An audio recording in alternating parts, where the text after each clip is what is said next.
Hello friends, last લેક્ચરની આપણે જે chapter 1 છે એમાં 1.2 ટોપિકને સમજેલો છે. આપણે જોયું કે સજીવોનું વર્ગીકરણ છે એ પદ્ધતિસરના વિજ્ઞાન એટલે કે સિસ્ટમેટિક્સના સ્વરૂપે કરવામાં આવે છે. આ પદ્ધતિસરનું વિજ્ઞાન છે એ સજીવને લાક્ષણિકરણ, ઓળખવિધિ, વર્ગીકરણ અને નામકરણના આધારે વર્ગીકૃત કરે છે. હવે આપણે પોઈન્ટ જે 1.3 છે એમાં આપણે વર્ગીકરણ કક્ષાઓ એટલે કે વર્ગીકૃત કક્ષાઓ છે, ક્લાસિફિકેશન કેટેગરી છે, એના વિશે સમજ મેળવવાના છે. જો વર્ગીકરણ એ એક ચરણની પ્રક્રિયા નથી, એક સિંગલ સ્ટેપની પ્રક્રિયા નથી. આપણે જ્યારે કોઈ એક સજીવને વર્ગીકૃત કરીએ છીએ ત્યારે એક જ સજીવને આપણે અલગ અલગ કક્ષાઓ અથવા તો અલગ અલગ હરોળમાં મૂકીએ છીએ. દાખલા તરીકે આપણે મનુષ્યના વર્ગીકરણની વાત કરીએ તો મનુષ્ય છે એ પ્રાણી સૃષ્ટિનો ભાગ છે, એટલે કે એક હરોળ જે પ્રાણી સૃષ્ટિ છે એનો પણ ભાગ છે. એ જ મનુષ્ય છે એ સ્તનધારી વર્ગનો ભાગ છે. એ જ મનુષ્ય છે હોમો પ્રજાતિનો ભાગ છે. અને એ જ મનુષ્ય છે એ સેપિયન્સ જે જાતિ છે એનો પણ ભાગ છે. મતલબ કે મનુષ્યનું જ્યારે આપણે વર્ગીકરણ કરીશું ત્યારે આપણે એને પ્રાણી સૃષ્ટિમાં પણ મૂકીશું, ત્યારે આપણે એને વર્ગમાં મૂકીશું, સ્તનધારી વર્ગમાં, ત્યારે આપણે એને હોમો પ્રજાતિમાં મૂકીશું અને આપણે સેપિયન્સ જાતિમાં પણ મૂકીશું. તો ટૂંકમાં મનુષ્યનું વર્ગીકરણ ક્રમબદ્ધ શ્રેણીબદ્ધ રીતે થશે, જ્યાં દરેક કક્ષા છે બરાબર એ બાદમાં એની નીચલી કક્ષાની હરોળ છે એને રજૂ કરે છે. એ નીચલી કક્ષા એનાથી નીચલી કક્ષા છે એને શું કરે છે? રજૂ કરે છે. તો આમ કોઈપણ સજીવનું વર્ગીકરણ એક ચોક્કસ હરોળબદ્ધ રીતે, ક્રમબદ્ધ રીતે થશે, જ્યાં દરેક હરોળ છે એ ચોક્કસ જૂથને રજૂ કરે છે અને એ જૂથને આપણે વૈજ્ઞાનિક ભાષામાં વર્ગીકરણ કક્ષા તરીકે ઓળખીએ છીએ. આ ઘણી બધી વર્ગીકરણ કક્ષાઓને જ્યારે શ્રેણીબદ્ધ ક્રમબદ્ધ રીતે ગોઠવીએ છીએ તો એનાથી વર્ગીકરણ જે શ્રેણી છે એની રચના થાય છે, એનું નિર્માણ થાય છે. તો વર્ગીકરણ એ એક ચરણની પ્રક્રિયા નથી, પરંતુ બરાબર ક્રમબદ્ધ અથવા તો થતી શ્રેણીબદ્ધ ચરણોની પ્રક્રિયા છે, જેમાં દરેક ચરણ એ હરોળ કે કક્ષાને શું કરે છે? પ્રસ્તુત કરે છે. જો કક્ષા બધી જ રીતે વર્ગીકૃત વ્યવસ્થાનો ભાગ હોય તો તેને વર્ગીકૃત કક્ષા કહે છે. બધી જ કક્ષાઓ ભેગી થઈ અને વર્ગીકૃત શ્રેણી રચે છે, જેમાં દરેક કક્ષા એક એકમના સંદર્ભમાં લેવામાં આવે છે, જ્યાં તે જે તે હરોળનું નિર્દેશન કરે છે. ચલો, આ એક આમ સ્ટોરિકલ વાર્તા ટાઈપનું ડિસ્ક્રિપ્શન છે, બરાબર. એને સમજવાનો આપણે પ્રયત્ન કરીએ. જુઓ, આ જીવ વિજ્ઞાનમાં એટલે કે બાયોલોજીમાં જોવા મળતી વર્ગીકરણની શ્રેણી છે, જેમાં સૃષ્ટિ સૌથી ઉપલી કક્ષા છે. સૃષ્ટિની અંદર ઘણા બધા સમુદાયોનો સમાવેશ થાય છે. મતલબ કે સૃષ્ટિથી નીચલી કક્ષા સમુદાય છે. ઘણા બધા સમુદાયોની અંદર, એક સમુદાયની અંદર ઘણા બધા વર્ગોનો સમાવેશ થાય છે. તો સમુદાયથી નીચલી કક્ષા વર્ગ છે. એક વર્ગની અંદર ઘણા બધા ગોત્રનો સમાવેશ થાય છે. મતલબ કે વર્ગથી નીચલી કક્ષા ગોત્ર છે. એક ગોત્રમાં ઘણા બધા કુળોનો સમાવેશ થાય છે. મતલબ કે ગોત્રથી નીચલી કક્ષા કુળ છે. એક કુળમાં ઘણી બધી પ્રજાતિઓનો સમાવેશ થાય છે અને એક પ્રજાતિમાં ઘણી બધી જાતિઓનો સમાવેશ થાય છે. મતલબ જો આપણે હવે નીચેથી ઉપરની તરફ જઈએ તો ઘણી બધી જાતિઓ ભેગી થઈને એક પ્રજાતિ બનાવે છે. અલગ અલગ પ્રજાતિઓ ભેગી થઈને એક કુળ બનાવે છે. અલગ અલગ કુળ ભેગા થઈને એક ગોત્ર બનાવે છે. અલગ અલગ ગોત્ર ભેગા થઈને એક વર્ગ બનાવે છે. અલગ અલગ વર્ગોથી એક સમુદાય બને છે અને અલગ અલગ સમુદાયોથી એક સૃષ્ટિ બને છે. તો અહીં સજીવનું જ્યારે આપણે વર્ગીકરણ કરીશું તો એને આપણે ઉચ્ચ કક્ષાથી નીચલી કક્ષા એટલે કે નીચસ્થ કક્ષા સુધી વર્ગીકૃત કરીશું. દાખલા તરીકે આપણે કોઈ સજીવને જ્યારે વર્ગીકૃત કરીશું તો એને સૃષ્ટિની અંદર પણ વર્ગીકૃત કરીશું, એને સમુદાયની અંદર પણ વર્ગીકૃત કરીશું, એને વર્ગની અંદર પણ વર્ગીકૃત કરીશું, એને ગોત્રની અંદર, એને કુળની અંદર, પ્રજાતિ અને જાતિની અંદર પણ વર્ગીકૃત કરીશું. આમ સજીવનું વર્ગીકરણ છે એક શ્રેણીબદ્ધ રીતે ઉપલી હરોળથી નીચલી હરોળ સુધી કરવામાં આવશે, જ્યાં દરેક હરોળ એક ચોક્કસ જૂથને રજૂ કરે છે.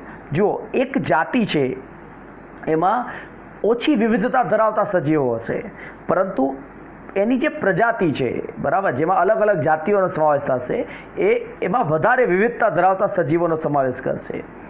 ઘણી બધી અલગ અલગ પ્રજાતિઓથી એક કુળ બને છે. મતલબ કે કુળની અંદર વધારે વિવિધતા ધરાવતા સજીવોનો સમાવેશ કરવામાં આવશે એનું જૂથ બનશે. અલગ અલગ કુળથી એક ગોત્ર બને છે. તો મતલબ કે ગોત્ર એક એવા સજીવોનું જૂથ છે જેમાં ઘણી બધી ભિન્નતા ધરાવતા સજીવો ભેગા થાય છે. ઘણા બધા ગોત્રથી વર્ગ બને છે. મતલબ કે અહીં ગોત્રની સાપેક્ષે વર્ગની અંદર વધારે ભિન્ન સજીવોનું જૂથ રચાય છે. અલગ અલગ સમુદાયોથી અલગ અલગ વર્ગો ભેગા થઈને સમુદાય બનાવે છે અને અલગ અલગ સમુદાયથી સૃષ્ટિ બનાવે છે. મતલબ કે જો તમે નીચલી હરોળથી ઉપલી હરોળ સુધી જશો તો અલગ અલગ સજીવો નું જૂથ બનતું જશે. જો તમે ઉપલી હરોળથી નીચલી હરોળ સુધી જશો તો ઓછી વિવિધતા ધરાવતા સજીવોનું જૂથ બનશે. એક સામાન્ય ઉદાહરણ ફરીથી આપણે પાટણ સિટીની સાપેક્ષે વિચારીએ. ચાલો આપણે એક ઉદાહરણ લઈએ. પાટણ કરતાં હવે ઉદાહરણ બદલી દઈએ. સિદ્ધપુરની વાત કરીએ. સિદ્ધપુર એક સિટી છે. હવે આ જે સિદ્ધપુર સિટી છે, બરાબર, આ સિદ્ધપુર સિટી એ સિદ્ધપુર તાલુકાનો ભાગ છે. સિદ્ધપુર તાલુકો એ પાટણ જિલ્લાનો ભાગ છે. પાટણ જિલ્લો એ ગુજરાત રાજ્યનો ભાગ છે. ગુજરાત રાજ્ય છે એ ભારત દેશનો ભાગ છે. ભારત દેશ છે એ આ એશિયા ખંડનો ભાગ છે અને એશિયા ખંડ આ વિશ્વનો ભાગ છે. તો અહીં જુઓ, વિશ્વ એ સૌથી ઉચ્ચસ્થ કક્ષા અથવા તો ઉચ્ચસ્થ શ્રેણી છે, ઉચ્ચસ્થ હરોળ છે. વિશ્વથી નીચલી હરોળ છે એને આપણે કહીશું ખંડ, એશિયા ખંડ. એશિયા ખંડથી નીચલી હરોળ છે એને આપણે કહીશું દેશ. એ રીતે સૌથી નીચામાં નીચી જે હરોળ છે એ છે સિદ્ધપુર શહેર. તો અહીં આપણે જ્યારે સિદ્ધપુર શહેરને વર્ગીકૃત કરીએ છીએ તો આપણે સૌથી ઉચ્ચસ્થ કક્ષા એટલે કે વિશ્વથી લઈ અને સૌથી નીચસ્થ કક્ષા, નીચલી કક્ષા એટલે કે સિદ્ધપુર શહેર સુધી વર્ગીકરણ કરીએ છીએ. તો ખાલી સિદ્ધપુર શહેર એ શહેર તરીકે નહીં, પરંતુ એ સૌથી ઉપલી હરોળ એટલે કે વિશ્વનો પણ ભાગ છે. એનાથી નીચલી હરોળ એટલે કે ખંડનો પણ ભાગ છે. એટલાથી નીચલી હરોળ એટલે કે રાજ્ય દેશનો પણ ભાગ છે. એટલાથી નીચલી હરોળ એટલે કે રાજ્યનો પણ ભાગ છે. એનાથી નીચલી હરોળ એટલે કે જિલ્લાનો પણ ભાગ છે. એનાથી નીચલી હરોળ એટલે કે તાલુકાનો પણ ભાગ છે અને એનાથી નીચલી હરોળ એટલે કે શહેરનો પણ ભાગ છે.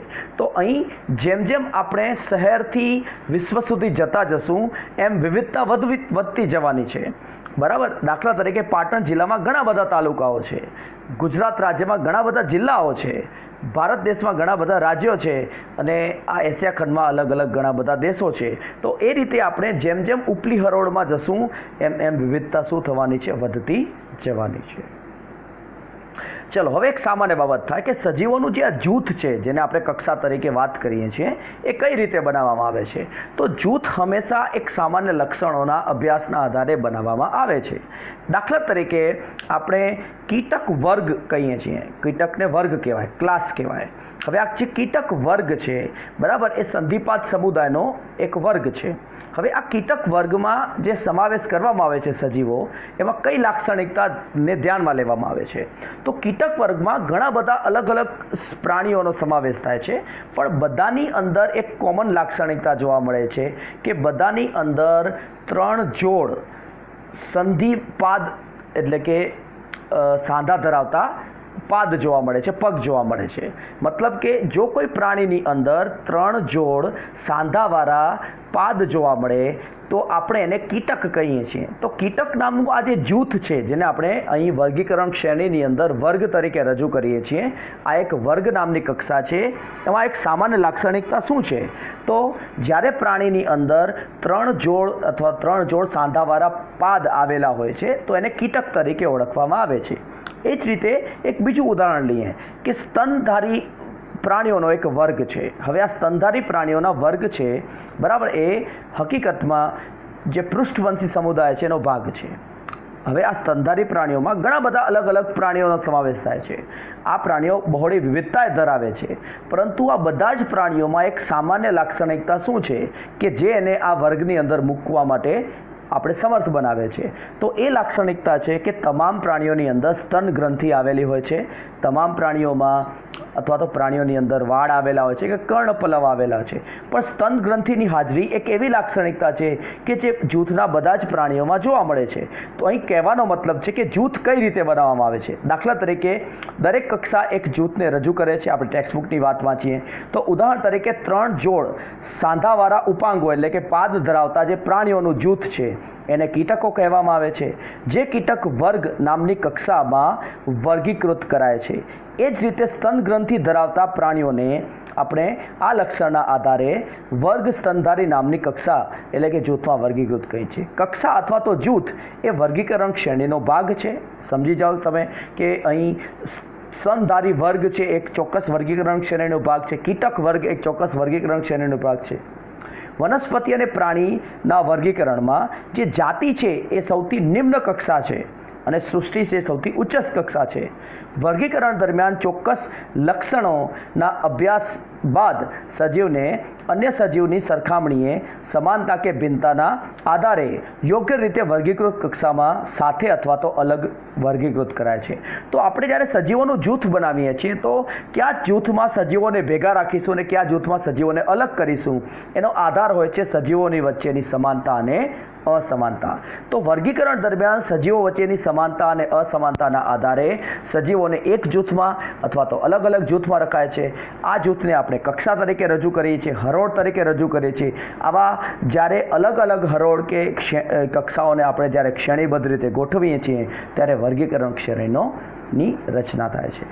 તો આ એક હિસ્ટોરિકલ બાબત છે. એક્ઝામ પોઈન્ટ ઓફ વ્યૂ આમાં જે યાદ રાખવા જેવી બાબત એ છે કે જે આખી વર્ગીકરણ શ્રેણી છે જો એને તમે યાદ કરશો તો સૌથી નીચલી કક્ષા છે હરોળ છે જાતિ છે, એનાથી ઉપલી કક્ષા છે પ્રજાતિ છે, એનાથી ઉપલી કક્ષા છે એને આપણે કુળ તરીકે ઓળખીએ છીએ. કુળથી ઉપલી કક્ષા ગોત્ર છે, ગોત્રથી ઉપલી કક્ષા છે એ વર્ગ છે, વર્ગથી ઉપલી કક્ષા છે સમુદાય અને સમુદાયથી ઉપલી કક્ષા છે સૃષ્ટિ છે. મતલબ કે પ્રાણીઓના કે વનસ્પતિના વર્ગીકરણમાં જાતિને સૌથી નીચલી કક્ષા કે હરોળ તરીકે રજૂ કરવામાં આવે છે. નેક્સ્ટ લેક્ચરમાં આપણે આ દરેક કક્ષાને થોડા ડિટેલમાં ચર્ચા કરીશું. આપણે જાતિ એટલે કે સ્પીસીસથી એની ચર્ચાની શરૂઆત કરીશું. Thank you. ચાલો.